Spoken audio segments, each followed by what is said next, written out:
সন্ধ্যার সময়ের দৃশ্য কত সুন্দর।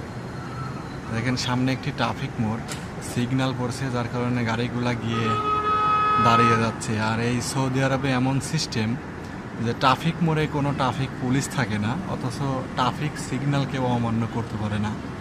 আর বাংলাদেশে ট্রাফিক পুলিশ থাকা সত্ত্বেও তারা নিয়ন্ত্রণ করতে পারে না। এইখানে শুধুমাত্র ক্যামেরা লাগানো আছে, ক্যামেরা দেখেই তারা সংশোধন হয়ে যায়, কখনো ভুল করার দুঃসাহস দেখাতে পারে না। কারণ হচ্ছে যে একটা যদি ফ্ল্যাশ পড়ে, উনি যদি ট্রাফিক অমান্য করে আর ক্যামেরা যদি একটা ছবি তোলে তাহলে 3000 রিয়াল গারামা। যার কারণে ট্রাফিক পুলিশ না থাকলেও ওনারা ট্রাফিক সিগন্যাল মেনে চলে। আর ক্যামেরাটা কিন্তু অনেক উন্নত মানের, গাড়ি যত স্পিডেই থাক গাড়ির নাম্বার তুলতে সক্ষম হয়। এই দিকে আরও একটা সিগন্যাল আছে, ওইটা ছেড়ে দিলে